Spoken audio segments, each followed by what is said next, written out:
Donc il m'a offert pour mon anniversaire le test de QI. Donc j'avais 42 ans. Ah oui, mais attention, si tu veux être pilote, t'as intérêt à être bon en maths, alors vas-y, travaille en maths.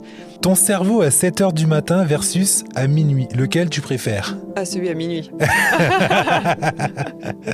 Et si ce que tu as toujours appelé ton défaut était en fait ta plus grande force ? Aujourd'hui, dans Esprit Vif, on va parler différence, trop-plein, adaptabilité, voire sur-adaptabilité.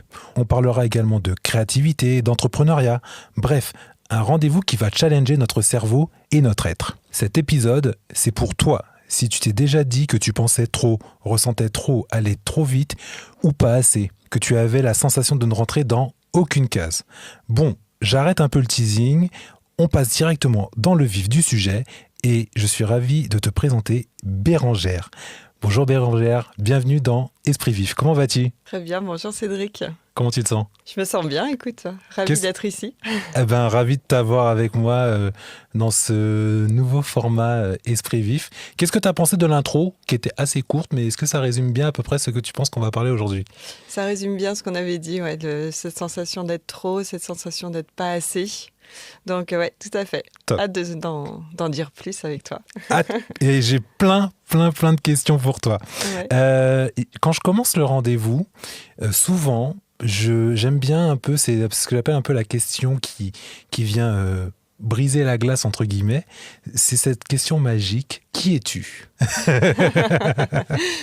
C'est vrai que j'avais oublié que tu allais me poser cette question. Qui suis-je ? Alors, je suis Bérangère, je suis décliqueuse. J'aime beaucoup ce mot-là. En fait, j'apporte les déclics. Je suis vraiment une personne qui a cette facilité de comprendre les autres et de les amener à avoir le déclic pour mieux comprendre déjà ce qu'ils vivent, mieux comprendre pourquoi ils le vivent, mieux comprendre pourquoi il y a eu cette interaction, pourquoi ça n'a pas fonctionné ou au contraire pourquoi cette fois-ci ça a fonctionné. Et donc c'est pour ça que je me suis autoproclamée décliqueuse. Mais j'aime beaucoup décliqueuse parce que ça crée un peu ta différence. Ouais. Parce que je trouve qu'on est dans une société où, tu sais, on essaie de formater un peu tout le monde. Pour que ton poste, il décolle, il faut qu'il ressemble à telle chose, il faut qu'il soit dans tel format, de tel cadre, ainsi de suite. Et je continue, en fait, j'ai cette certitude qu'en essayant de créer notre différenciation, c'est là, en fait, on est vraiment soi-même. Et c'est ce que les gens, ensuite, vont apprécier chez toi. Ouais. Mais c'est vrai que je trouve que ça colle bien à ta personnalité. T'as quand même t'as l'air d'être solaire, t'es souriante, enfin voilà, donc je trouve que ça porte bien son nom, cette notion de déclic, parce que pour moi, le déclic, c'est un réveil. Ouais. Voilà. C'est une prise de conscience. Prise de conscience. Ouais, c'est une prise de conscience. Tu sais, Ah, mais c'est pour ça, ça y est, j'ai compris. Tu vois, ce petit moment de... En fait, on me disait, tout d'un coup, tu allumes la lumière. C'est comme si, il y avait quelque chose que tu sentais, mais tu n'arrivais pas trop à mettre le doigt dessus. Et assez fréquemment, on me dit, ah, mais ça y est, ce que tu m'as dit, j'ai eu le déclic. Voilà. Et c'est venu de ça, en fait. D'accord. C'est venu de ça. Et tu vois, encore ce week-end, j'ai accompagné des personnes et j'ai vu le sourire arriver sur le visage de ces deux personnes que j'accompagnais. Tu sais, ce déclic de oh, il y a quelqu'un qui me comprend et je comprends pourquoi je vis ça.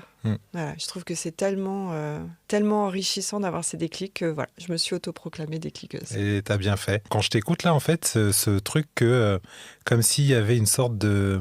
comme si les gens, en fait, se sentaient tout d'un coup rassurés d'être compris. Ça donne de la légitimité. Parce que justement, tu disais, on essaye de nous mettre dans des normes, dans des cases, dans des normes, mais à tel point qu'en fait, on va oublier qui on est, on peut se perdre un peu en chemin et on peut ressentir un vrai creux, un vrai vide, tu vois. On va fonctionner en pilote automatique, on va faire ce qu'on doit faire parce que c'est comme ça qu'on doit faire, on va aller au boulot parce que il faut bien aller au boulot.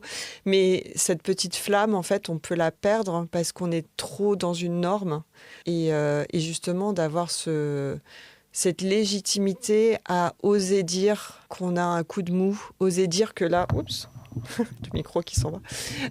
Oser dire que là, je ressens une petite excitation pour ça. Et oui, de se dire que c'est normal d'avoir des hauts et des bas plutôt que d'essayer de le cacher.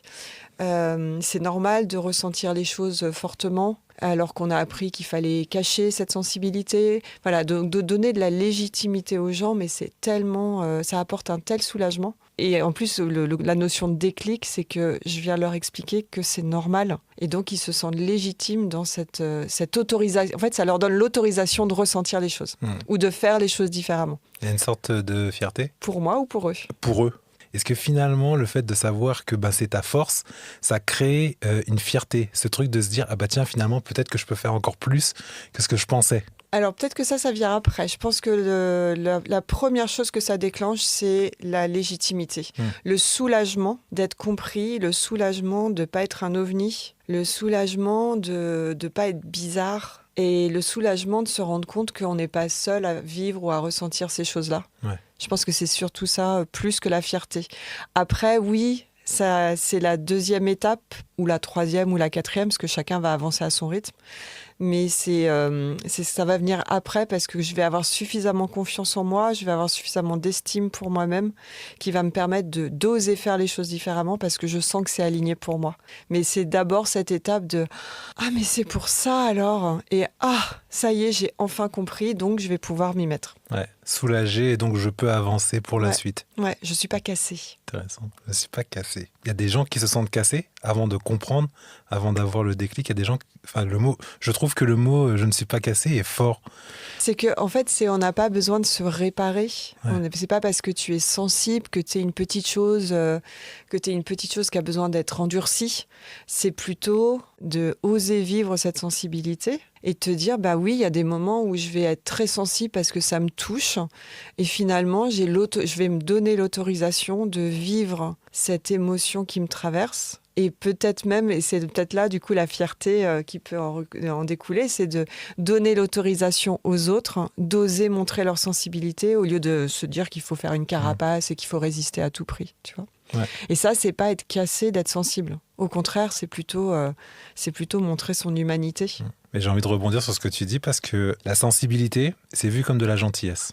Ouais. Et la gentillesse, c'est vu comme une faiblesse. J'avais vu une publicité ou quelque chose comme ça, bref, un contenu, mais qui parlait justement qui rappelait que dans ce monde où tout devient très complexe, probablement en fait ce qui reste aujourd'hui c'est la gentillesse. Mais en fait, beaucoup de personnes n'osent pas en fait assumer cette gentillesse qui peut se passer par plein de choses. La gentillesse, ça peut être l'envie de sourire. C'est pas juste être bienveillant pour tout le monde, mais sourire, garder cette forme de légèreté. Voilà. Toutes ces sensations-là, souvent en fait, notamment dans les grandes villes, on a tendance un peu à les cacher. Il faut pas être gentil, il faut être dur, il faut être méchant. C'est moi qui dois passer le premier, ainsi de suite. Tout ça, en fait, c'est pas évident, en fait. Cette gentillesse à devoir gérer personnellement. Quand t'emploies ce mot gentil, je me retrouve en tout cas à titre perso dedans. Et longtemps, en fait, tu vois, même dans mon entourage, on me dit Cédric, arrête d'être gentil. Et à un moment, je l'avais mis de côté. Et maintenant, je reviens dessus en disant, je fais ouais, mais en fait, ça fait partie de ma personnalité. Et c'est ce qui probablement me rend meilleur. Alors pas dans le « je suis meilleur que vous », c'est ce qui me rend meilleur ou qui me fait aussi apprécier les gens et me dire qu'il y a quelque chose de plus... C'est pas ovale en fait, c'est plus complexe que ça. Mais moi, c'est marrant ce que tu dis ça parce que dans les exercices de coaching, il y a notamment les exercices d'identification de nos forces. Et moi, ma première force, c'est la gentillesse. Tu sais, comme tu viens de le dire, trop bon, trop con, trop gentil, comme si c'était un inconvénient finalement. Ouais. Et là où on peut ressentir parfois l'impression d'être ah là j'étais trop gentil, je me suis encore fait avoir. En fait, c'est pas une question d'être gentil. Enfin, c'est pas une question de la gentillesse. La problématique, c'est de pas avoir appris et ensuite de ne pas avoir osé poser ses limites. C'est pas parce que je suis quelqu'un de gentil que tu peux me marcher dessus et l'essuyer comme si j'étais un paillasson, en fait. Non, être gentil, c'est se dire que j'aime les gens et que chaque personne mérite d'être aimée. Après, il y en a que j'aime pas et que j'aimerais jamais et que c'est OK pour ça. Cela dit, je vais pas leur manquer de respect. Et si j'ai envie d'aider 2 personnes que je croise à Paris qui ont l'air perdues, je vais aller les voir en souriant, en leur demandant s'ils ont besoin d'aide. En fait, moi, je me sens bien d'avoir fait ça. Et c'est pas pour autant que c'est un défaut. Et je vais peut-être pas le faire à chaque fois parce qu'il faut aussi savoir poser ses limites. Et si tu es fatigué, que t'en peux plus, tu vas pas le faire et c'est OK. Et c'est vraiment pas une question d'être un défaut. C'est plutôt au contraire savoir poser ses limites. Et c'est pas parce que tu es gentil que tu dois tout accepter et laisser venir tout le monde. Donc non, c'est en ça que c'est une force. Et que, au contraire, je trouve que c'est vraiment génial de les assumer, nos forces. Parce qu'en plus, on va attirer à nous des personnes qui nous ressemblent. Ouais. Plus tu montres tes forces, plus en fait c'est ta nature profonde. Et donc, plutôt que de lutter, on perd une énergie folle en fait à lutter, à nous adapter pour répondre aux standards des autres qui sont pas forcément les nôtres. Et pendant qu'on fait ça, en fait, on attire à nous des personnes qui viennent nous titiller. Alors que si on vit pleinement notre façon d'être et qu'on l'assume, qu'on est aligné, si c'est bon pour moi, finalement ça va être bon pour toi et ça va être bon pour le monde qu'il y a autour. Ouais. Et ça, je trouve que c'est vraiment chouette de pouvoir l'identifier et de l'assumer. Ça, maintenant, je l'assume en tout cas. Ouais. Ça, je voulais partager ce petit, mais je l'assume. Et tu vois, c'est comment c'est maintenant. Même maintenant, c'est pas que je veux qu'on voit que je sois gentil ou pas. J'ai besoin de sourire. Justement, en plus, en ce moment, avec tout ce qui se passe, le monde est très complexe, l'actualité et autres. Et tu vois, je suis dans le métro et je vais en fait avoir cette envie de sourire. Des fois, je sens mon visage, mon sourire va diminuer un peu et je le repercute et je ressouris. Ça me fait du bien. Et en fait, si les gens me regardent, ils verront en fait que je suis souriant en fait. Et ça envoie en tout cas, ça envoie une autre dynamique que plutôt de se dire, ok, je me mets dans ma bulle, je fais comme tout le monde, je suis méchant, je suis dur, je truc. Et qui pour le coup, tout à l'heure je parlais d'être, en fait, qui finalement va peut-être pas être bon en plus pour ma propre énergie. Et puis ça fait du bien de toute façon parce que sourire, je sais plus combien de muscles ça vient, je crois que c'est 54 ou 64 muscles, je sais plus, je suis pas très douée avec les chiffres. C'est pas ma force en tout cas, mais je crois que ça vient, le fait de sourire, même si on se force à sourire, ça vient nous développer un petit cocktail d'hormones, on vient avoir notre dose hormonale. Le dose, c'est pour la dopamine, l'ocytocine, le S, c'est sérotonine et le E, c'est endorphine. Et ce petit cocktail hormonal, c'est le cocktail hormonal du bien-être. Okay. Donc en fait, on devrait tous se forcer à sourire, même si on se lève et qu'on est de mauvais poil, mais parce qu'en fait, ça vient naturellement nous apporter notre dose hormonale du bien-être. Et donc, ça nous permet de voir les choses différemment. Donc ouais, sourire, c'est une bonne chose à prescrire à chaque personne. Ouais. Pas beaucoup en plus qu'ils le font. D'ailleurs, si je garde la notion du sourire, on est dans cette même société où tout est normé maintenant, des codes couleurs très, très sobres et autres. Et je fais tiens, c'est marrant, tout le monde est habillé pareil. On est sur du noir, du beige, tout ça. Et donc, quand tu vois quelques personnes qui ont de la couleur, en fait, tu vois, je fais de la différenciation. C'est pas que il faut à tout prix que tout le monde soit différent, mais je me dis qu'en fait, plus on rentre dans un système normé, plus finalement, la couleur. J'ai dévié là du sujet, mais voilà. Ouais, mais en même temps, on peut le rattacher à notre sujet aussi, parce que on a appris à se mettre dans une norme, à rentrer dans des cases. Et en même temps, on demande à être... chaque personne veut être reconnue comme étant un individu individualisé, mais on se standardise. Ouais. Et récemment, pour la petite parenthèse, récemment, ma fille a participé à un concours de mannequinat. Et c'était bien marqué naturel, pas de maquillage et autres. Et en fait, je regardais les jeunes filles et je me suis dit, elles ont toutes les cheveux lissés, les sourcils bien faits, avec les faux cils éventuellement. Et je me suis dit, waouh, tout est normé en fait. Ouais. Donc, je suis d'accord avec toi. On a tendance à vouloir être individuel. Je ne te ressemble pas, je suis moi. Mais en fait, dans ma façon d'agir, j'agis comme tout le monde. Et en fait, je rentre dans la norme. Ouais. Et juste pour clôturer ce sujet, j'étais donc dans le métro il y a quelques semaines de cela, et je vois deux filles qui doivent avoir des adolescentes, des jeunes, la vingtaine. Et donc, il y en avait une qui était en face de moi, et il y en avait une qui était à côté de moi. Donc, celle qui était à côté de moi, je ne la voyais pas. Et donc, je vois la fille en face, elle est habillée en noir, jean assez large, petit ongle fait, voilà, ok. Et puis à un moment, tu as sa copine qui arrive, c'était la copie conforme. Enfin, ça se voyait que c'était pas des jumelles, pas des sœurs, mais copie conforme. Même attitude, même manière d'utiliser le téléphone, même style coiffure, cheveux lisses, même style vestimentaire. Enfin, c'était deux copies identiques et je me suis posé cette question. Pourquoi ? Ouais, parce qu'en fait, on a sans jugement, mais ça m'a interloqué. Voilà. On a un très fort besoin, ça c'est un besoin vital, d'appartenir à un groupe. Ouais. Et l'appartenance, ça passe aussi par adopter les codes de ce groupe auquel on veut appartenir. Et parfois, on arrive à tellement adopter qu'on peut se perdre en route. Ouais. Et je trouve ça chouette quand il y a des personnes qui osent être elles-mêmes. C'est ça qui va faire qu'elles sortent du lot. C'est ça qui va faire que finalement, entre deux personnes qui ont les mêmes compétences, les mêmes 2 coachs ou 3 coachs ou 10 coachs qui font la même chose, ça va peut-être être la personne qui va assumer sa différence, sa spécificité qui va ressortir, parce que dans ce monde finalement très standardisé, on recherche la personne qui assume qui elle est, en fait. Ouais. Pour revenir un petit peu, il y a quelques instants, tu parlais de ta fille. Ouais. Je voulais qu'on s'attarde un petit peu sur toi, très rapidement sur tes enfants, sur l'histoire que je trouve d'ailleurs, pour le coup, très atypique ou peu. Toi, tu as été détecté TDAH. Ouais. Ensuite, HPI. À l'inverse. Alors, à l'inverse. HPI d'abord, ouais. Et ensuite TDAH. C'est ça. Ça a été quoi le déclic pour toi ? C'est-à-dire que, je me suis permis de réutiliser le mot déclic. À quel moment comment t'as été détecté HPI ? C'est toi qui as fait un test ? Tu te sentais différente ? C'était quoi le déclic de vouloir comprendre ce qui se passait à l'intérieur de la machine ? Notre fils aîné, qui a aujourd'hui 21 ans, il a toujours eu des difficultés avec le système scolaire. Quand il était tout petit, il posait 10 000 questions, il a tout de suite très bien parlé. Son premier mot, ça a été ballon. Voilà. Et c'est quoi ça ? Et pourquoi ? Bon, voilà. Et à la maternelle, ça a été assez complexe. Vraiment des gros problèmes de comportement. Pourtant, à la maison, on était plutôt des parents avec un cadre.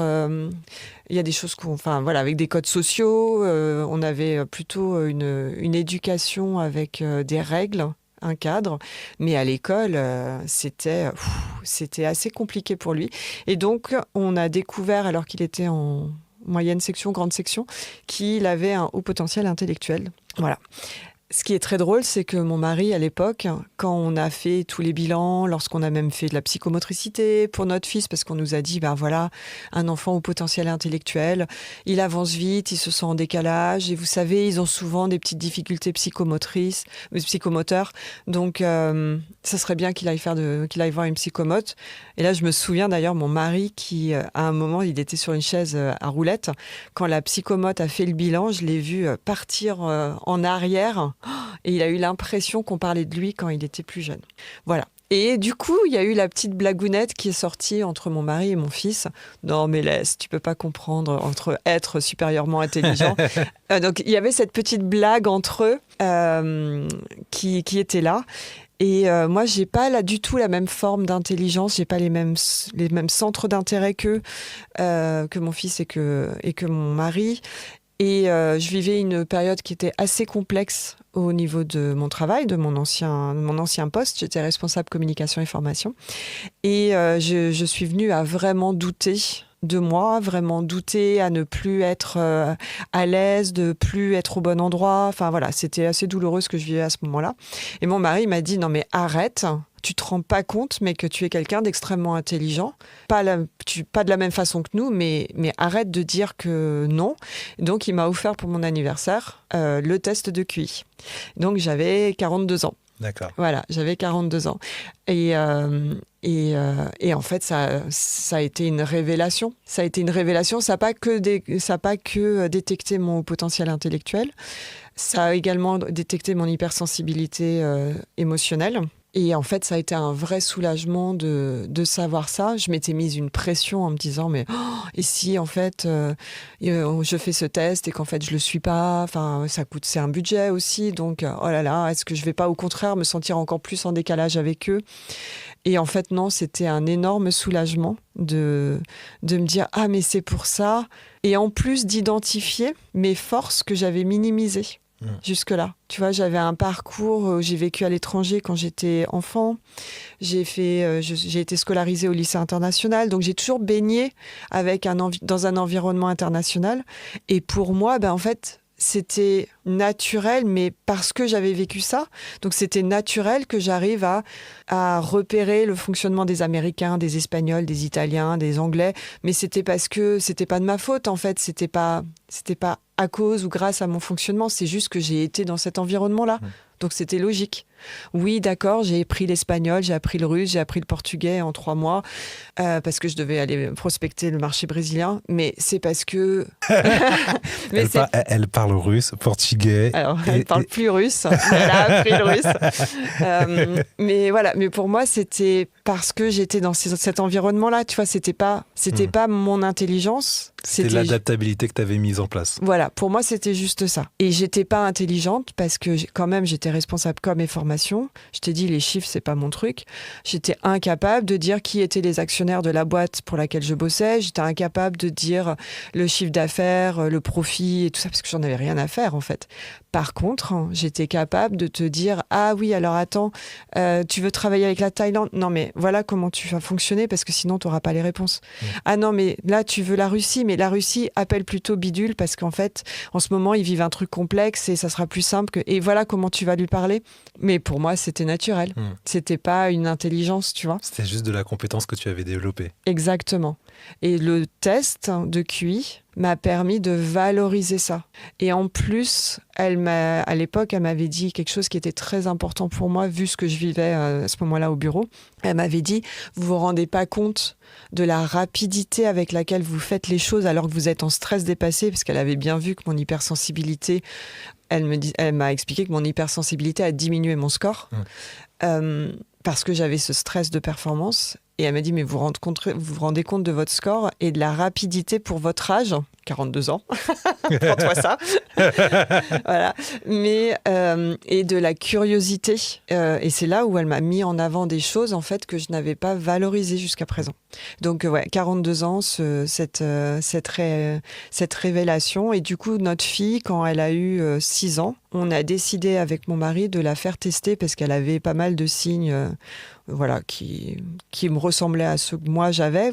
Pareil, c'est marrant, à la maison, on a plutôt une forme d'intelligence chez les hommes et une autre forme d'intelligence chez les femmes. Et ça a révélé, elle aussi, un haut potentiel intellectuel. Donc, elle n'était pas du tout en difficulté. Au contraire, tout allait super bien pour elle. Mais ça nous a permis de se dire, le jour où elle se sentira en décalage, on pourra lui répondre. Et ça sera factuellement parce qu'on aura anticipé la chose. Et d'ailleurs, ça n'a pas loupé. Pendant le primaire, elle a eu des moments où elle s'est sentie en décalage. Et donc, on a pu avoir ces discussions. Et voilà. Super. Et donc, toi, HPI d'abord. Oui. Et ensuite, le TDAH. Ouais, le TDAH. Alors ça, je l'avais même pas envisagé. Parce que tant que j'étais salariée, j'étais extrêmement organisée. J'anticipais les choses par rapport aux personnes que j'ai accompagnées quand je m'occupais encore des jeunes, des enfants. Pour moi, le TDAH, c'est un gamin qui saute partout, qui parle tout le temps, qui te remue ton bureau. Parce que tu as le mot trouble déjà, en fait. Oui. Trouble, en fait, c'est mettre... Ça envoie désordre, chahutement à haute intensité. Ouais. Et donc, pour moi, c'était pas ça. Ouais. Parce que, en fait, j'ai toujours été la bonne élève. Je sais que je le suis toujours encore. Je lutte un peu contre ça. Mais je sais que je le suis encore un peu, mais nettement moins qu'avant. Et donc, pour moi, je n'étais pas du tout tel que on peut imaginer un TDAH, trouble du déficit de l'attention avec hyperactivité. Merci de préciser. Ouais. Et en fait, ce qui se passe, c'est que le TDAH, ce trouble de l'attention, ne se manifeste pas du tout de la même façon entre les filles et les garçons, entre les hommes et les femmes. Et il s'avère, donc moi j'avais 49 ans quand j'ai été diagnostiquée. J'avais des psys avec qui je bosse qui me disaient régulièrement « Mais quand tu veux, hein, Bérangère, je te fais passer le test. Hein, mais quand tu veux, hein, je te fais ton bilan. Non mais tu sauras, le jour où tu seras enfin décidé, tu viendras me voir. » Et un jour, en fait, j'en pouvais plus. Je me disais, mais c'est pas possible. En fait, la psy s'est trompée, je suis pas du tout HPI. C'est pas vrai, en fait, je suis nulle. En fait, non, j'y arrive pas, je suis une bonne à rien. Et il s'avère que, avec notre petit cocktail hormonal de la périménopause, ça vient bouleverser un peu tout ça. Et le fonctionnement, il arrive un moment où le fonctionnement au potentiel intellectuel ne suffit plus pour compenser les symptômes qui sont en lien avec le trouble de l'attention et l'hyperactivité. Et là aussi, alors là, quand je l'ai su, qu'est-ce que j'ai pu pleurer pendant plusieurs jours, mais en même temps soulagée. En fait, je pense que j'ai pleuré de ne pas l'avoir compris, de m'être complètement suradaptée, de m'être auto-flagellée en me disant que j'étais pas une personne de confiance, que je n'y arrivais pas, que c'était pas possible, que j'avais fait une erreur monumentale en devenant entrepreneur. Parce que, en fait, le fait d'être entrepreneur, c'est là où mon TDAH s'est vraiment manifesté. Parce que quand tu es salarié, même si moi j'étais très autonome dans ce que j'avais à faire, mais en même temps, tu vois, t'es régulé par le cadre de l'entreprise. Parce que tu sais qu'à telle période, ça va être la formation, qu'à telle période, tu vas faire ta publication, qu'à telle période, il y a le séminaire d'équipe. Donc, ça te donne un cadre. Sauf que là, en tant qu'entrepreneur, le cadre, c'est moi qui le donne. Ouais. Et c'est là où ça devient complexe parce que le TDAH s'est exprimé à plein régime. Et donc ça a été un vrai soulagement de le savoir parce que du coup, maintenant, j'ai pu aussi en parler avec mon mari, avec les enfants. J'ai aussi compris comment je fonctionne avec mes hauts et mes bas. Je comprends aussi que je suis obligée de me mettre des timers. Tu vois, tout à l'heure, je me suis mis un timing pour être à l'heure parce que je me suis mise dans ma compta et je me suis auto-régulée. Je me suis mis mes huiles essentielles, j'ai mis un timer visuel. Enfin voilà, je me suis mise dans ma bulle pour être focus parce que je sais que comme c'est la chose que j'aime pas faire, il y aura toujours un petit truc plus sympa à faire, une publication Instagram à faire, ce genre de choses. Ouais. Mais maintenant, je le sais. D'accord. Et donc, ça permet de mettre en place les stratégies qu'il faut. Tu m'as dit que donc, en gros, effectivement, tu n'étais pas en train de sauter en l'air partout. Quels ont été pour toi, en fait, donc, quand tu es rentré dans l'entrepreneuriat, ça a été quoi les signes? C'est quoi? C'est que finalement, tu étais débordé ou c'est parce qu'en fait, comment pour toi ça s'est déclenché? Alors, c'est la procrastination plus, okay. Parce qu'on procrastine tous, on est d'accord. C'est vrai. Comme on oublie tous des choses, on est d'accord. Mais c'est l'intensité de cette procrastination. De travailler, mais vraiment sur l'urgence en permanence. C'est cette créativité folle, cette envie, mais je vais lancer des choses et arriver, je vais pas aller jusqu'au bout. Parce qu'en fait, à 80% de la réalisation, je vais avoir une baisse d'énergie de dingue et en fait, je vais être dans l'impossibilité de continuer. Ça peut être aussi ces fluctuations, là, comme je te dis, d'avoir une énergie de folie et puis après d'être complètement amorphe, regarder le linge à enlever du Tancarville et d'imaginer, de me dire oh là là, il va falloir que je me lève, que je le fasse, que je plie, puis après que j'aille ranger. Et ça m'enlève une énergie de dingue et en fait de ne pas pouvoir le faire. Okay. Ça va être des choses comme ça. Ça va aussi être cette culpabilité qui vient en fond. Parce que c'est se dire que c'est tout le temps là, de ne pas y arriver.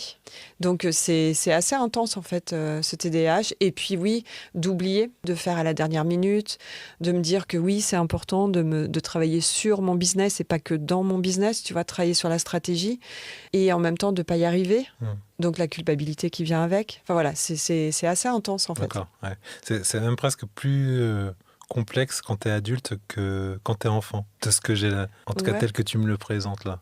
Alors je sais pas si c'est plus complexe ou parce autre, peut-être, pardon, excuse-moi. Ouais. En fait, je vois ce que tu veux dire. Toi, le fait de ne plus avoir de cadre, t'as confronté à tes propres obligations. Et donc, ces mêmes obligations t'ont fait être débordé. Ouais. En fait, c'est quand tu es salarié, tu as des obligations vis-à-vis de ton entreprise qui t'embauche. Ouais. Quand tu es entrepreneur, c'est toi qui mets tes obligations. Ouais. Et donc, ouais, ok, tu dois le faire, mais là, tu n'as pas envie. Quoi. La flemme. La flemme, voilà, la flemme. Donc, tu vas le faire plus tard. Ouais. Et puis là, tout d'un coup, tu vas dire oh, mais j'ai l'URSSAF qui tombe, comment je vais faire? Oh là là, j'ai ma déclaration TVA à faire. Oh là là, mon Dieu. Et là, c'est de te rendre compte mais de la montagne de choses que tu as faites et de te dire que tu as fait une sacrée bêtise de devenir entrepreneur. Et en même temps, d'avoir des super idées et que tes collègues te disent mais wow, c'est génial l'idée que tu viens d'avoir. Et donc, l'envie de te lancer. Et puis, en fait, un des signes du TDAH aussi, c'est justement cette créativité qui est géniale. En fait, quand il y a une idée, d'avoir envie de tout mettre dedans, mais sauf qu'entre-temps, donc je vais avancer dessus, mais par contre, de faire la page de vente, de faire le suivi, de faire la com, ça demande une énergie folle. Et donc, il y a une autre idée qui va venir qui va prendre le dessus. Et donc, je vais avoir lancé le truc, mais je ne vais pas forcément aller jusqu'au bout. Donc, le fait d'avoir identifié le TDAH, ça m'a permis aussi de oser mettre en place des choses. Donc, par exemple... de temps en temps. Là, en ce moment, je suis dans cette phase-là. Je propose à des collègues avec qui on ne travaille pas nécessairement ensemble. J'ai une photographe, j'ai une directrice artistique, voilà, les dernières personnes avec qui j'ai fait ça. Et en fait, on fait du coworking. On se retrouve dans un hôtel et on est chacune en train de bosser. Mais le fait d'avoir des collègues, ça donne cette motivation pour se dire « Allez, je vais jusqu'au bout ». Du truc. Donc en fait, c'est de mettre en place des stratégies qui vont être adaptées plutôt que d'être toute seule dans mon coin. Hyper intéressant. Tu trouves j'adore. Excellent. Trouver des astuces pour du coup éviter ce qu'on appelle l'auto-sabotage. Ouais. Tu vois, je vais passer mes coups de fil aussi quand le temps le permet. Je vais passer mes coups de fil, je mets mes chaussures, mon manteau et je vais téléphoner en marchant. Donc en plus, comme ça, je bouge un peu mon corps. Mais surtout, ça me permet de rester concentrée parce que j'ai choisi ce métier-là pour être dans l'action, pour bouger. Et il y a malgré tout toute la partie prospection, la partie devis, contrat, communication. Tout ça, ça se fait quand même derrière un écran pour beaucoup. Et je peux passer des journées complètes derrière l'écran, donc tu me diras un peu comme tout le monde. Mais moi, je sais que ça va me saboter, ça va m'enlever mon énergie. Donc en fait, dès que je peux, je passe mes coups de téléphone en marchant dans la nature. C'est tout bête, mais ça me permet d'être beaucoup plus focus sur ce que la personne me dit. Ah, intéressant. Je me retrouve beaucoup dans ce que tu dis. Je vais finir par le faire, ce test. Je connais quelqu'un de bien qui l'a fait. Non, mais vraiment, tu vois, parce que c'est même pas... Je me rappelle, on a eu cette conversation. Parce qu'en fait, on va arriver un peu après à ce que tu fais, justement. Donc, tout ça qui t'a amené, justement, à créer ta propre aventure entrepreneuriale. Mais dans notre conversation, on reviendra dessus tout à l'heure, enfin, là, dans quelques instants. Mais tu m'avais dit que tu demandes, justement, à tes clients pourquoi, en fait, vous voulez vraiment, en fait, le faire, ce test. Qu'est-ce que ça va vraiment vous apporter, finalement, de le savoir. Et tu vois, en fait, déjà, quand on avait discuté ensemble, je fais... peut-être qu'il faudrait que je le fasse. Là, je te réécoute, je me dis, ça, en fait, c'est comme ça que je fonctionne. Et depuis des années, pareil que toi, en fait, j'en parlais à ma copine récemment, je lui disais, quand j'étais en agence, donc j'ai bossé aussi un peu en agence, hyper carré. Mais quand je te dis carré, c'était millimètre. Tu pouvais me donner tout, des dossiers, des trucs à gérer, des trucs, des factures, des trucs. Je savais tout. Et quand je suis devenu entrepreneur, c'est devenu la débandade. Alors, j'ai compensé par d'autres choses, mais c'est devenu cette désorganisation totale, difficulté à rester concentré ou à être sur l'ordinateur, mais j'y suis. Voilà, c'est ça, vivoter en fait. Voilà. Je fais rien, mais je suis devant l'ordinateur, où je pense à plein de trucs en même temps, donc en fait, j'avance pas. Et en fait, quand je te réécoute, ça me renvoie encore à ça. Après, j'ai trouvé d'autres astuces, ainsi de suite. Par exemple, je me suis rendu compte que pour moi, la prospection, lorsque je m'étais lancé dans l'entrepreneuriat, donc il y a nombreuses années maintenant, j'avais testé la prospection téléphonique. J'avais fait une journée. Et là, j'ai fait, OK, ça, c'est pas pour moi. Je me suis dit, c'est pas mon style. Et j'ai compris qu'il fallait que je trouve une autre astuce. Et je suis tombé sur c'était les tout premiers événements de networking. Je te parle de ça il y a plus de 15 ans maintenant. Et en fait, ça a été mon opportunité. Et c'est ce qui m'a permis effectivement de trouver des alternatives pour être donc plus en lien avec les gens et donc développer mon style commercial. Mais j'avais compris qu'en fait, le téléphone, j'allais pas réussir. J'allais procrastiner, mais à 300%. Mais parce qu'en fait, les personnes qui ont un TDAH et ou une hypersensibilité... Je ne dis pas que j'ai mon TDAH, attention, mais ça me... oui. Mais en tout cas, alors ça me parle énormément parce que... tu vois, j'ai passé le pas, je suis accompagnée pour piloter ma boîte, pour piloter la rentabilité de ma boîte, et je suis accompagnée pour piloter la partie commerciale. Ouais. Alors, c'est des accompagnements, tu vois, de temps en temps, quand j'en ai besoin, mais en tout cas, ça me permet d'avoir des règles pour me remettre un peu sur le droit chemin, parce qu'encore une fois, comme c'est prospecter, c'est pas du tout ce que j'aime, je vais le faire après. Ouais. Mais je sais que j'en ai besoin, parce qu'il faut bien que je développe ma boîte, mais en même temps, oh là là, c'est horrible. Et par contre, ce que je voulais dire, c'est que quand on a un TDAH et ou une hypersensibilité, en tout cas, on a quelque chose qui s'appelle la dysphorie de rejet.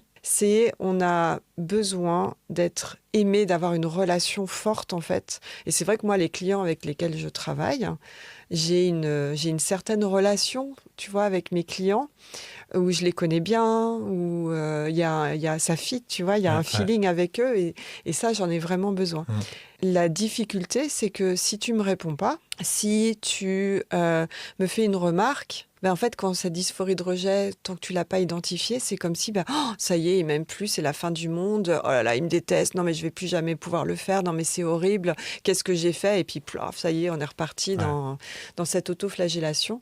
Parce qu'on a un vrai besoin d'être en relation et de faire plaisir et d'être aimé. Et donc, la prospection téléphonique, mais c'est juste un enfer parce que tu te dis, est-ce que la personne, je vais la déranger ou pas? Et si jamais je tombe sur l'assistante ou l'assistant qui me dit que la personne n'est pas disponible, donc en fait, il va déjà falloir que je lui fasse son discours pour le convaincre que je suis quelqu'un d'intéressant, que je ne sais pas ce qu'il va comprendre de ce que je vais dire pour qu'il aille potentiellement en parler à la personne qui m'intéresse. Et il va falloir que je recommence. Ça, c'est juste pas possible. L'énergie, là, elle est au ras des pâquerettes, tu vois. C'est très marrant parce que je t'écoute, je me retrouve dans mes débuts en tant qu'attaché de presse. Ça a été un des premiers métiers dans lequel j'ai travaillé pendant 10 ans. Donc, je le maîtrise très bien. Et au tout début, j'étais là, je fais « Attends, mais là, je vais l'appeler là. En fait, elle va me raccrocher dessus. Et comment ça va être, ainsi de suite. » Et donc, en fait, je cherchais des alternatives pour justement éviter les appels et maximiser, en fait, la relation. Parce que, par contre, j'avais une certitude, et c'est ma force, une des forces, c'est que je suis très bon au relationnel. Quand je vais rencontrer quelqu'un, tu me laisses 2 minutes. Si je sais de quoi je veux parler, je vais réussir à capter l'attention. Donc, en fait, j'avais commencé à trouver des trucs. Donc, j'envoyais pas des cadeaux, mais j'envoyais des surprises. Je voulais créer la relation plutôt que juste je t'appelle et non, je l'ai reçu, mais je vais voir si je le garde sous le coude. Ça. Moi, tu vois, même juste je le garde sous le coude, pour moi, ça c'était frustrant en fait, parce que tu entends dans la voix des gens, ils sont pressés et tout ça, et toi, tu te dis, attends, je suis en train de la déranger, mais en même temps, je fais mon boulot et tout ça. Et donc, j'avais trouvé toutes ces. Donc, j'avais alors, si vous voulez, je peux vous donner plein d'astuces pour contacter les journalistes. toute une tare, mais j'avais créé plein de trucs. J'avais créé genre le 15 minutes, le temps d'un café. Donc, genre, j'envoyais un mail aux journalistes et je leur disais le temps d'un café. Et comme ça, on discute. Je viens sur votre lieu, on prend le café ensemble. Vous aimez pas. On s'est vu 15 minutes. Après, je pars. C'est que des trucs comme ça pour éviter justement, en fait, on va dire, ce truc un peu frontal du téléphone qui est froid, en fait. Et bref, plein de mécaniques comme ça. Ouais, ça me parle bien. Mais donc, cette dysphorie du rejet fait qu'il y a des choses qu'on a du mal à faire. Ou qu'on rejette. Ou qu'on rejette, ouais. Ok, j'adore. Pour arriver, donc, dysphorie de rejet, arrivons à la partie entrepreneuriale. J'adore le nom de ta société qui s'appelle Zybra. Z-Y-B-R-A. Ouais. Alors, j'aimerais bien que tu racontes comment le nom est venu. Parce que j'adore. Alors, comment est venu ce nom ? Comment est venu ce nom ? Eh bien, quand je me suis formée pour être psychopédagogue, donc je me suis spécialisée dans l'accompagnement des personnes neuroatypiques, puisque c'était à la base, le fait de mon histoire personnelle fait que, en tant que maman, j'ai voulu comprendre comment aider mon fils dans sa scolarité, puisque, ok, on a identifié quand il était en grande section qu'il était au potentiel intellectuel, mais concrètement, on fait comment en tant que parent ? Donc, je me suis vraiment intéressée à trouver des moyens de l'accompagner, des moyens de l'aider. J'ai mis en place des choses. Enfin, voilà. Donc, c'était mon objectif lorsque j'ai changé de vie professionnelle. Je me suis dit, je vais accompagner les enfants. Il s'avère que Jeanne Siofachin, dans une discussion, a dit que les enfants au potentiel intellectuel, c'est comme les zèbres. Et du coup, c'est devenu le surnom des personnes au potentiel intellectuel, les zèbres. Et pendant que j'étais justement en reconversion, à l'époque, j'étais en thérapie pour m'accompagner dans cette transition professionnelle. Et là, ma psy me dit, au fait, Bérangère, j'ai donné vos coordonnées à une de mes clientes parce que je pense que vous allez pouvoir l'aider. Et en fait, panique à bord, j'avais pas encore monté ma boîte, j'avais pas tout à fait ma certification, il me manquait encore quelques semaines. Et donc, j'avais encore moins de cartes de visite. Donc, je suis allée sur un grand site qui fait des cartes de visite. Et je suis tombée sur un zèbre en me disant, non, quand même, je peux pas choisir ça. Et puis, de fil en aiguille, c'était la seule carte qui me plaisait. Donc, j'ai pris la carte avec le zèbre, j'ai mis Bérangère Mingui, mes coordonnées, et puis voilà. Et quand il a été temps de créer ma boîte... Donc l'immatriculation. De l'immatriculation. Et donc, il a fallu que je trouve un nom de société. En fait, les personnes me disaient « Ah, Bérangère, c'est toi la carte de visite avec le zèbre ?» C'est ça. Et donc, avec la personne avec qui j'avais travaillé sur la com à ce moment-là, eh bien, on a cherché, on s'est dit que le zèbre, il fallait absolument que je le garde.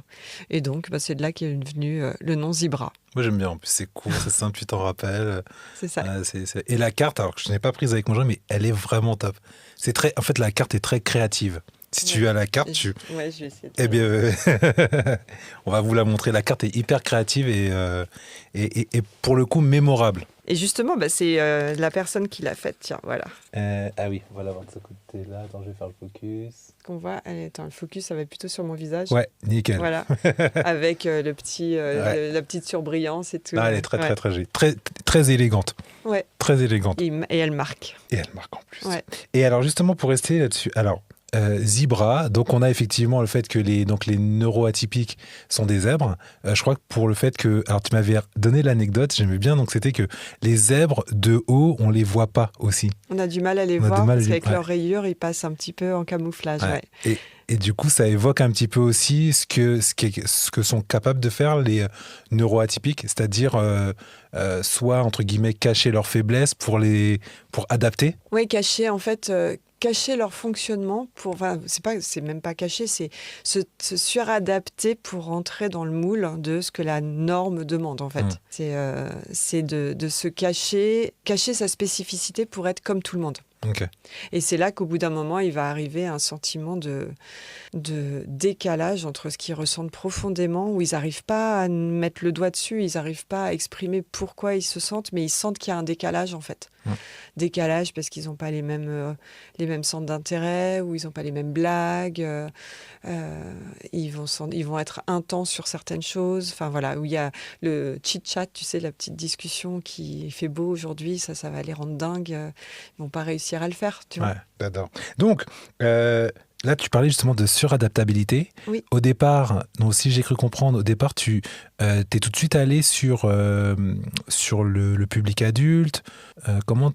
Quelle a été ta phase d'évolution par rapport à Zebra ? Alors, au départ, j'ai commencé par les enfants. Ouais. Parce que j'étais dans cette phase-là aussi par rapport à ma propre vie de maman. Je voulais accompagner les enfants pour leur montrer qu'ils avaient un fonctionnement différent et qu'ils pouvaient travailler et apprendre différemment. Rapidement, j'ai évolué. Alors déjà, j'ai commencé par leur donner la compréhension sur leur fonctionnement et des techniques de travail. Mais honnêtement, ils n'avaient pas forcément envie de venir me voir. J'étais un peu la dernière personne qu'ils allaient voir après la psy, l'orthophoniste, la psychomote, voilà. Mais rapidement, je me suis rendu compte qu'il y avait une différence entre savoir et dès qu'ils rentraient chez eux, ils pouvaient être à nouveau en difficulté. Donc là, j'ai commencé à m'intéresser à tout ce qui était psychocorporel. Donc les réflexes archaïques, l'EFT, le touch, enfin des techniques en fait qui ramènent au corps. Vous entendez des mots très archaïque pour le coup. Très, très bizarre. Mais tous ces mécanismes en fait automatiques que notre système nerveux met en place pour nous protéger. Et donc, il y a des choses qui se font automatiquement sans qu'on puisse le gérer. Et donc, tu peux te dire que, OK, la prochaine fois que le prof t'interroge, tu vas t'installer comme ci, comme ça pour pouvoir répondre. Mais pouf, si jamais tu as un stress parce que tu n'aimes pas ce prof-là ou parce que tu as les 29 autres élèves qui te regardent et que tu sens ce stress, ton système nerveux va mettre en place un programme automatique, notre réflexe, qui va venir te protéger, qui va faire que tu vas te figer et que tu vas complètement oublier ta récitation que tu devais dire, par exemple. Ou alors, qui va faire que tu vas pas comprendre la consigne et que tu vas répondre à côté de la plaque. Ou qui va faire que tu vas avoir un problème de comportement parce que ton système nerveux étant là pour te protéger, il va dire fais le clown, parce que au moins comme ça, tu parles pas du sujet que tu maîtrises pas. Et ça, c'est ça. Donc, travailler sur ces réflexes archaïques, travailler avec des techniques corporelles, ça vient apaiser le système nerveux. Ça peut aussi jouer sur le genre de se mettre à transpirer. Bien sûr. Ouais. Là, t'as pas vu, mais juste pendant qu'on était en train d'être installé, je me tapotais un peu le sternum, je faisais mes petites choses là pour faire baisser un peu la pression, parce que voilà, comme je t'ai dit, c'est une nouveauté pour moi. Ouais. Mais voilà, donc il y a des techniques comme ça corporelles qui font que ça vient calmer le système nerveux. Donc j'avais commencé avec les enfants, rapidement, mais très rapidement. je me suis rendu compte qu'il fallait que je travaille avec les parents et ou les profs. Parce que un enfant, quand il a 7 ans, 8 ans, 9 ans, je peux lui dire qu'il faut qu'il travaille différemment. Mais si derrière, papa ou maman lui dit assieds-toi à ta table, arrête de gigoter, mais bon sang, vas-y, mets-toi au boulot. En fait, le gamin ne va pas naturellement dire c'est Bérangère qui m'a dit de faire comme ça, parce qu'il y a cette figure d'autorité qui est le parent ou le prof. Parce que quand tu as des gamins qui disent mais la maîtresse elle m'a dit qu'il fallait pas faire comme ça, il faut bien que les adultes en fait comprennent le fonctionnement pour que ça soit eux qui changent et qu'ils apportent des changements pour que l'enfant puisse vraiment se sentir dans son plein pouvoir d'expression. C'était à l'adulte de s'autogérer. C'est à l'adulte d'avoir des connaissances, parce qu'en fait, l'adulte n'ayant pas eu ces connaissances-là, il a fait de son mieux. J'ai beaucoup de... Alors, bienveillance, c'est très galvaudé aujourd'hui, mais ça n'empêche que j'ai beaucoup de bienveillance vis-à-vis de l'adulte, parce qu'on ne lui a pas donné les clés. Et puis moi, je vois comment j'ai été avec mon fils aîné et comment je suis avec ma fille, sachant que 2 êtres complètement différents, 2 personnalités différentes. Mais ça n'empêche qu'aujourd'hui, j'ai des connaissances que je n'avais pas pour mon premier, parce qu'il n'y avait pas de mode d'emploi. Et donc, en fait, d'apporter de la compréhension et de la connaissance aux adultes, ça leur permet de mieux comprendre et donc d'adapter leur façon de faire. Et en plus, ça vient éclaircir. Souvent, comme je t'ai raconté avec mon mari, j'ai eu l'impression qu'on parlait de moi, mais souvent, les parents, ça leur fait des déclics aussi sur leur propre fonctionnement. Et donc, de fil en aiguille, maintenant, je travaille quasiment exclusivement avec les grands ados et les adultes qui, justement, sentent ce décalage et qui ont besoin de comprendre pourquoi il y a ce décalage et qui ont besoin de vivre leur vie plutôt que d'attendre d'être à la retraite pour vivre la vie qu'ils rêvent. Voilà. Qu'ils auraient voulu avoir. Qu'ils auraient voulu avoir. C'est important de pouvoir la vivre aujourd'hui. Ouais. Et donc, je travaille avec les adultes et les particuliers en général. Mais le gros de mon activité, c'est d'intervenir en entreprise. Parce que c'est là où on a un super écosystème de suradaptation. Parce qu'on rentre dans une entreprise, parce qu'il y a la culture d'entreprise et parce qu'on doit répondre aux règles de la boîte. On a les entretiens d'appréciation, d'évaluation. Et donc, en fait, on met de côté qui on est encore plus. Or, je suis convaincue qu'à partir du moment où tu te comprends, que tu te connais, que tu as ressenti la chose, en fait, tu peux être toi-même dans l'entreprise. Ce qui ne veut pas dire que tu ne vas pas t'adapter. Bien sûr. Mais en tout cas, tu ne vas pas te suradapter. Ou si tu as besoin de t'adapter, parce que là, tu vas parler à ton PDG et que forcément, tu ne vas pas parler de la même façon qu'avec ta collègue avec qui tu prends ton café, tu vas t'adapter. Mais en fait, tu vas savoir comment faire pour revenir dans ton état qui est aligné avec toi-même. Et donc, c'est ça que je fais aujourd'hui. Jusqu'à quel niveau tu considères cette notion de suradaptabilité ? Est-ce qu'elle est que pour les HPI ou c'est pour vraiment toutes les personnes qui justement se forcent à s'adapter pour être bien intégrées ? Je pense que tout le monde s'adapte et tout le monde se suradapte. Maintenant, ça va apporter une douleur aux neuroatypiques. Okay. Ça va apporter une intensité et une douleur pour les neuroatypiques. Et quand je dis neuroatypiques, c'est pas que les hauts potentiels intellectuels, c'est aussi les hypersensibles, c'est aussi les personnes qui ont des troubles 10, donc dyslexie, dyscalculie, dyspraxie, etc. Les personnes qui ont un TDAH, donc qui ont un trouble de l'attention, avec ou sans hyperactivité, les personnes qui sont du spectre autistique. En fait, le monde de l'entreprise demande de rentrer dans une norme, de rentrer dans des règles qui vont vraiment les mettre en difficulté parce que déjà, les personnes qui ont un trouble 10, par exemple, ils vont avoir besoin de faire un effort de concentration phénoménal pour tout ce qui va être lecture, écriture, parce que leur cerveau va manipuler les lettres comme des objets, donc les lettres vont bouger, les lignes vont bouger, ce qui fait que d'appliquer aussi les règles de grammaire, de conjugaison, ça va être complexe. Donc ça leur demande un effort pour passer à l'écrit, même si aujourd'hui il y a eu des choses qui ont été mises en place, mais ça n'empêche que ça demande une énergie quand même importante. Et ce sont des personnes qui ont une créativité de dingue parce qu'en fait, alors moi j'ai pas de dyslexie, mais c'est ce que à chaque fois que je fais des formations dessus, je demande aux participants.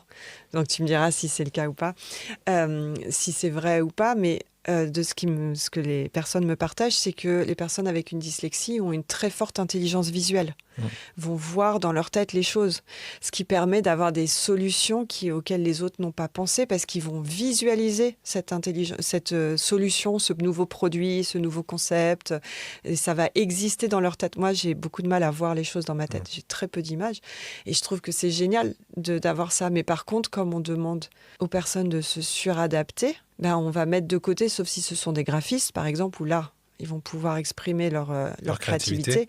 Mais sinon, un actuaire qui fait des calculs de probabilité de décès, d'invalidité et autres pour te donner ta prime d'assurance, sa créativité va pas forcément être utilisée, tu vois. Ouais. Les TDAH qui vont avoir du mal à être dans les temps, à travailler, à anticiper, parce qu'ils ont besoin, leur attention va être variable va être variable selon l'intérêt pour la tâche. Donc, ils vont essayer de masquer tout ça et ça va leur demander un effort de dingue. Et les HPI, les personnes au potentiel intellectuel, elles ont un fort besoin, mais c'est viscéral, que ce qu'elles font serve à quelque chose. Il faut qu'elles soient stimulées et il faut qu'il y ait du sens. Et en fait, quand tu vois que tu dois passer des réunions pour savoir si tu écris en bleu ou en rouge ou en vert et que tu passes 3 heures dessus et que la décision de la réunion, c'est on tranchera à la réunion suivante, c'est un truc à rendre dingue, tu vois. Donc c'est dans ce sens-là qu'il va y avoir une suradaptation. Okay. Qui va devenir douloureuse et qui peut... J'avais regardé des statistiques, je crois que les personnes neuroatypiques, elles ont... Alors, j'ai peur de dire des bêtises parce que je t'ai dit que... Sous réserve. Sous réserve, voilà. Les chiffres et moi, c'est un peu... c'est pas ma force, mais je crois que c'est 5 ou 8 fois plus de risque d'avoir un burn-out. Dans le burn-out, j'englobe le brown-out, le bore-out, quand tu as une personne qui est neuroatypique par rapport à une population neurotypique. Donc, c'est très important. Ouais. Hyper intéressant. Tu vois, en fait, c'est bien, juste aparté, on est très bien dans notre fil. Les questions telles que je les avais écrites ne sont pas posées forcément de la même manière. C'est exactement, on est au même niveau. Là, j'avais écrit, en fait, la souffrance de la suradaptation. Est-ce que tu peux nous en parler ? Voilà. Voilà, c'est exactement ça. Hyper intéressant. Il y avait un autre sujet que je voulais aborder lorsque tu as lancé ta boîte. Donc, on est toujours un peu dans cette partie un peu justement du mécanisme du HPI, du TDAH. Lors de notre échange, tu as parlé beaucoup du syndrome de l'imposteur. Ouais. Comment tu l'as vécu au départ ? Comment tu le vis aujourd'hui ? Tu te sens toujours impostrice ou moins maintenant ? Moins maintenant, mais oui, on a tendance à vouloir se former, avoir des diplômes pour prouver qu'on est légitime, qu'on a la connaissance. J'ai accumulé les formations. Alors déjà, je les ai accumulées parce que je changeais complètement. Donc, pour être psychopédagogue, j'ai découvert, pendant mes formations, donc les réflexes archaïques. Donc, je me suis formée aux réflexes archaïques. Suite à ça, il a fallu que je creuse toutes les neuroatypies, puisque je les connaissais, mais par, j'allais dire, culture générale. Donc, il fallait que j'aille creuser un peu plus. Voilà. Bon, après, quand on est entrepreneur, ou en tout cas quand on est entrepreneur dans le coaching et développement personnel ou développement de la personne, j'aime pas trop le mot développement personnel, mais dans la connaissance de soi, une chose en entraîne une autre. Et en fait, à chaque fois, comme on vient peler l'oignon, tu sais, on enlève différentes couches, forcément, il y a des formations en plus à faire.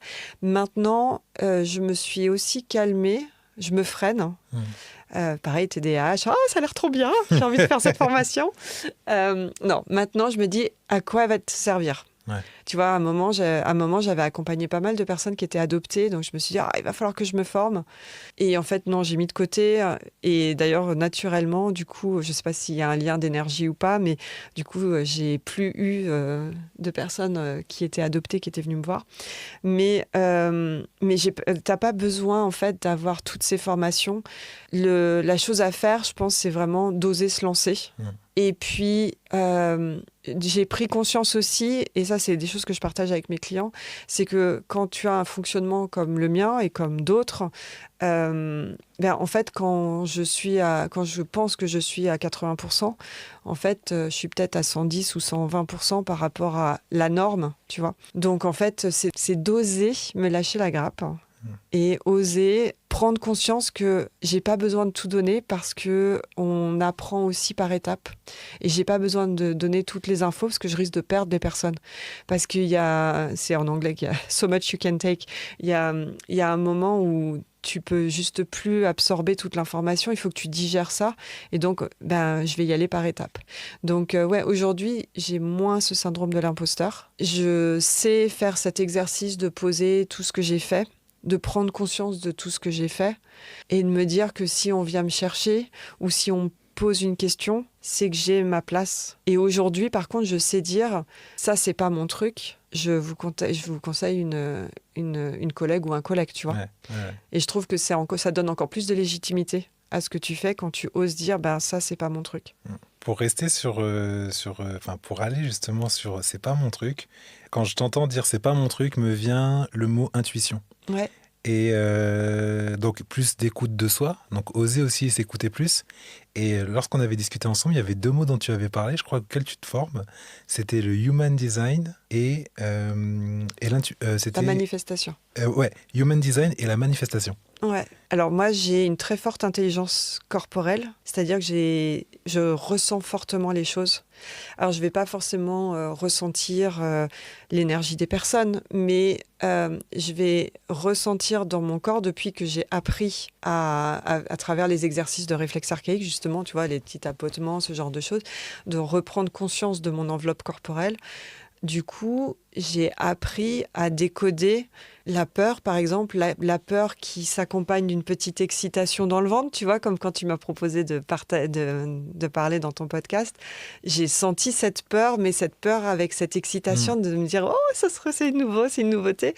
Et par contre, je ressens aussi la différence avec cette peur qui me donne un poids sur la poitrine, qui me creuse l'estomac, qui fait que j'ai du mal à trouver mes mots.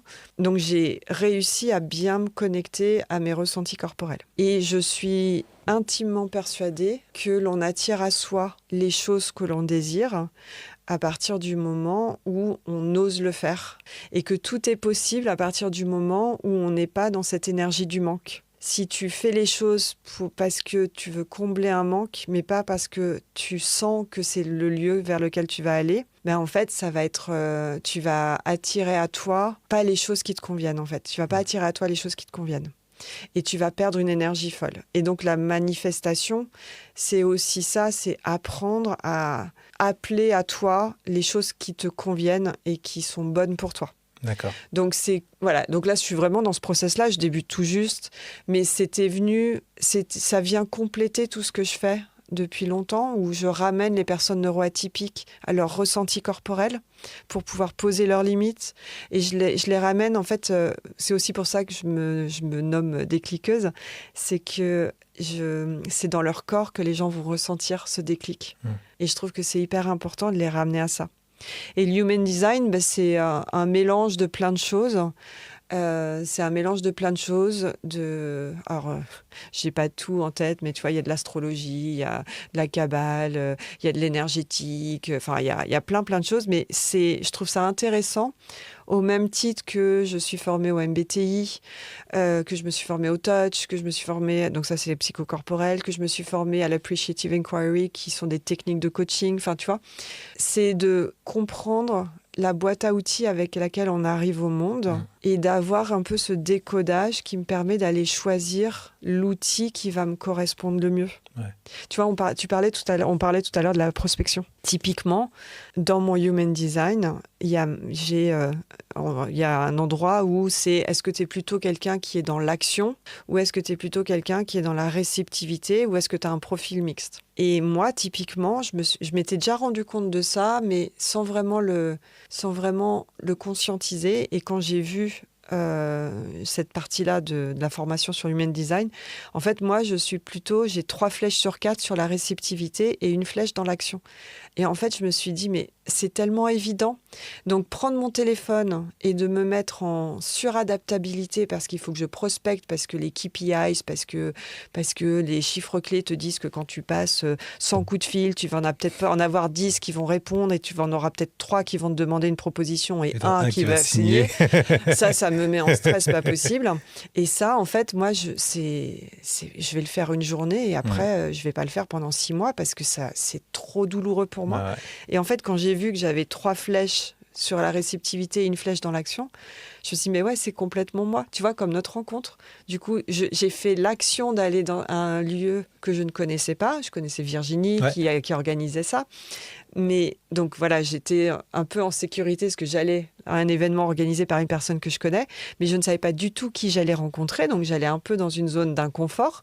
Et finalement, de fil en aiguille, on a discuté et tu vois, les choses sont venues à moi, c'est toi qui m'as fait cette proposition. Ouais. Et je me suis rendu compte que quand je suis dans ma nature alignée avec moi-même, ça vient à moi.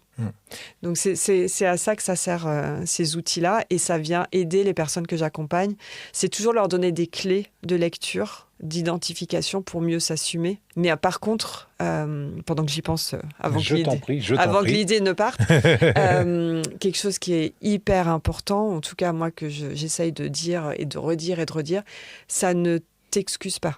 C'est pas parce que je suis une personne introvertie, donc je vais plutôt aimer les one-to-one, tu vois, que je vais pas parler à 10 000 personnes, je vais plutôt parler à 1 ou 2 personnes, mais ça n'empêche que c'est pas parce que je suis introvertie que je vais me cacher derrière ça en me disant je peux pas le faire, je suis introvertie.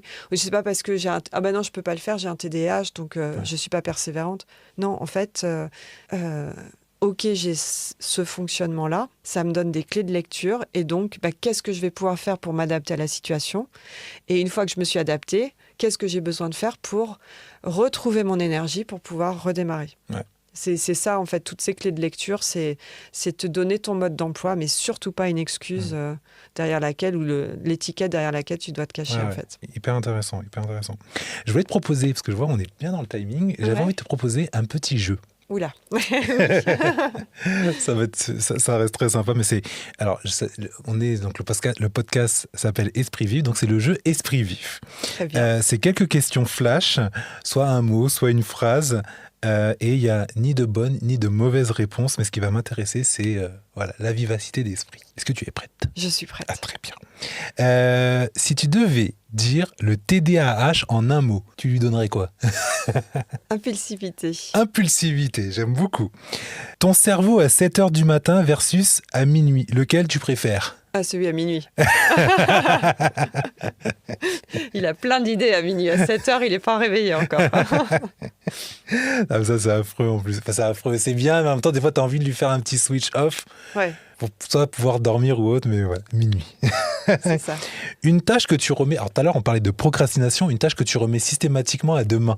L'administratif. Si ton intuition avait une voix, elle ressemblerait à qui? Alors, je sais pas. Je vais te dire ce qui m'est venu, mais je pourrais pas t'analyser pourquoi. Céline Dion. Céline Dion, très bien. Je pense que c'est parce qu'elle est très expressive. Ouais, le petit côté canadien. Oui, et puis si tu regardes son visage, si tu regardes ses photos quand elle a des émotions, d'ailleurs c'est un jeu des fois en icebreaker, il y a 30 photos de Céline Dion pour savoir dans quelle émotion tu arrives, dans quel état d'esprit tu arrives le matin. D'accord. Donc je pense que ça doit être pour ça. Ok, j'aime bien.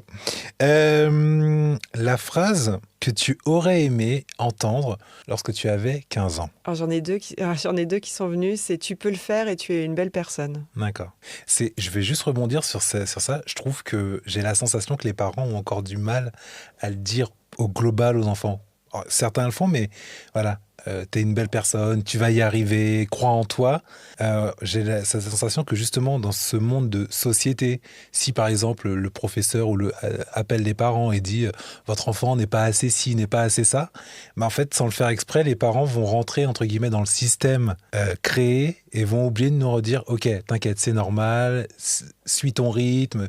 Alors, non pas qu'il faut non plus les coucouner à fond, mais justement leur dire écoute, crois en toi, t'es une belle personne. Enfin, rappeler que tout n'est pas juste sur ce qu'on a dit, il y a aussi toi à l'intérieur. Ce que tu ressens, ouais. Ouais. Et ça me fait penser, il y a une personne que je suis qui s'appelle Alex Partridge, qui est un Anglais qui communique énormément sur le TDAH. D'accord.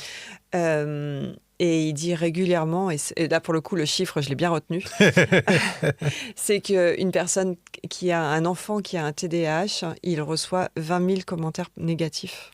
20 000 commentaires négatifs. Ouais. Tu sais, le dépêche-toi, mais c'est toujours pareil, mais c'est pas possible, mais qu'est-ce qu'on va faire de toi, mais tu peux pas te concentrer un peu.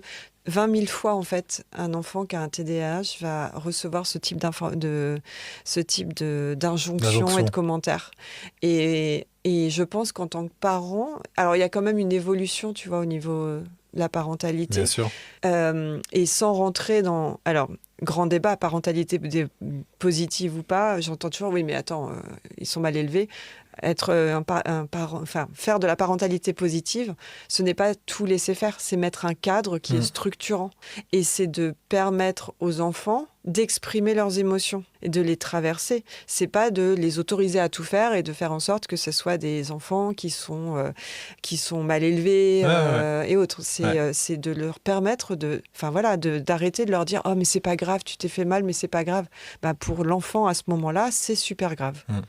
Et donc, de lui dire « Ah, tu t'es fait mal, ça doit être douloureux pour toi. » Là, c'est être un parent positif. Ouais. Ça vient donner de la légitimité à ce qu'ils font, en fait. Ouais. Et je pense qu'on s'en rend pas nécessairement compte. Et je pense que moi, j'ai dit beaucoup de choses aussi, tu vois. J'évite de me flageller en me disant « J'ai dit des choses... de mauvaises choses. » Encore une fois, j'ai beaucoup d'amour pour les parents parce que on leur donne pas ces clés-là. Et on leur donne des fois des bouquins aussi, les 10 règles à suivre pour être le parent bienveillant. Mais en fait, c'est pas forcément adapté à qui tu es. Et si tu l'adaptes, si tu mets la règle numéro 1, que ton enfant, il réagit pas comme tu veux, tu vas t'en vouloir, du coup, tu vas arrêter. Enfin, tu vois, je trouve que il faut être assez bienveillant avec les parents. Mais par contre, de faire attention, justement, et dire, je crois en toi. Ouais. Et je pense qu'il y a beaucoup de parents aussi, il y en a que je connais bien, justement, qui vont dire « Ah oui, mais attention, si tu veux être pilote, tu as intérêt à être bon en maths, alors vas-y, travaille en maths. » Et ça vient sans nous en rendre compte. Alors, ça crée une injonction. C'est ça. Et ça vient un peu bloquer la confiance en soi du gamin, alors que le parent le fait dans une volonté tout à fait positive de lui dire que ça, c'est important pour y arriver. Mais le gamin, il n'a pas forcément envie d'entendre ça parce qu'il se dit « j'ai que 9 en maths, donc c'est sûr, j'y arriverai jamais. Ouais. » Et tu vois, en fait... Donc, du coup, ça crée un blocage. Donc, de toute façon, tu te dis, j'ai que 9 en maths, donc j'y arriverai pas, c'est pas fait pour moi. Donc, toi-même, en fait, après, tu viens de créer des mécanismes, soit d'auto-sabotage ou autre, parce que de toute façon, on t'a dit, tu as des sales notes, donc tu t'en sors pas. Mais par contre, ce que je veux vraiment dire, c'est on est 0% coupable de ce qu'on a fait. Alors, on est d'accord par rapport à la loi, machin. Parce qu'on n'avait pas l'information, mais à partir du moment où on a la connaissance, là, on est 100% de responsable de comment on réagit, comment on agit. Ouais. Mais par contre, on n'est pas coupable de ce qu'on a fait ou dit avant parce qu'on ne savait pas, on n'avait pas la connaissance. Oui, mais par contre, il y a quand même ce truc de se dire peut-être que...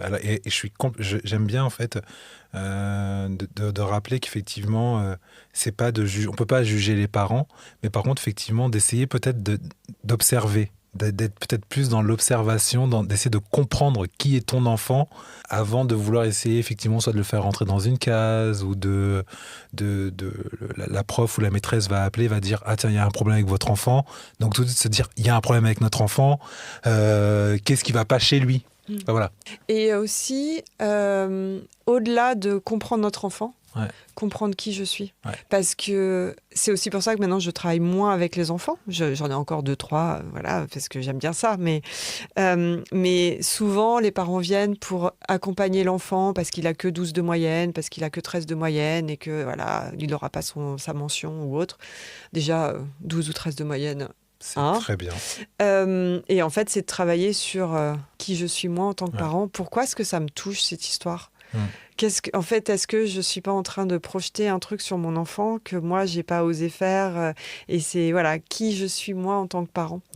Et travailler sur soi, ça vient se lâcher la grappe encore en tant que parent, et ben ça, naturellement, l'enfant, il va être beaucoup plus épanoui et à l'aise. Zen. Ouais, zen. Et dernière question pour revenir Oui. justement sur le côté zen.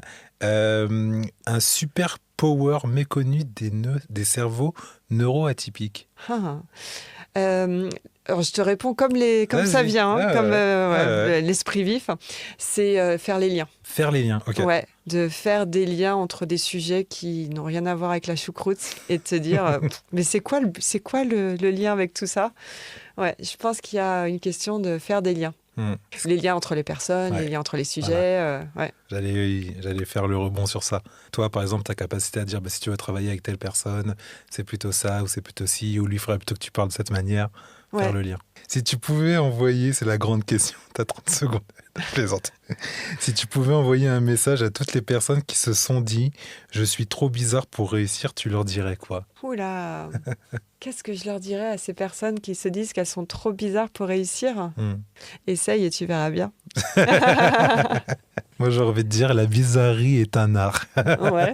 Non, mais je vois ce que tu veux dire. Je crois vraiment quand on se sent en décalage, en fait, nous-mêmes, on s'envoie des injonctions ou des choses de j'aimerais être normal. Tu vois? En fait, quand tu te sens en décalage quelque part, bah, tu as envie d'essayer de ressembler à l'autre. Oui, et je vois, enfin moi je l'ai vécu et je l'ai encore vécu très récemment parce que la vie n'est pas linéaire. Ou quand tu vois qu'il y a quelque chose qui marche et que toi ça marche pas exactement comme tu voulais, du coup il va y avoir de la comparaison. Moi, comme je l'ai dit, je suis quelqu'un d'introverti, j'ai pas beaucoup d'humour. Enfin, je vais rire des autres, mais je suis très premier degré. Et donc, le nombre de fois où je suis allée à des événements, mais même à des mariages, ou quand il y a des amis, de mariages d'amis ou autres, je vais plutôt être la nana en retrait. Donc, en général, c'est moi qui ai l'appareil photo et je suis la photographe, ce qui me convient. Comme ça, je prends les autres, je révèle les autres. Puis moi, je suis un petit peu cachée. Et donc, je vais me dire, mais pourquoi je peux pas être aussi à l'aise que Tartampion, que Bidule et que Trucmuche, tu vois? Et maintenant, je sais que je suis comme ça. Et par contre, et je pense que les personnes qui me connaissent bien, ceux qui sont les vrais amis, ils savent que je vais peut-être pas être celle qui va lancer la conversation. Donc, ils vont me poser une question et de là, ploup, ça va arriver, tu vois. Et donc ça, c'est une fois que tu as compris ton fonctionnement et que tu l'as accepté, c'est nettement plus simple parce que tu vas attirer à toi les personnes qui te conviennent. Et même, justement, si on est bizarre, je peux pas réussir, et tu vas attirer à toi les bizarres qui te ressemblent et qui ont envie d'avoir quelqu'un de bizarre, tu vois, qui va les accompagner. Donc on peut tous réussir. J'aime bien, c'est beau. Si tu regardes les artistes et tout, je pense qu'il y en a pas mal qui sont bizarres en soi. Ouais, mais je pense, enfin, tu vois, il y en a.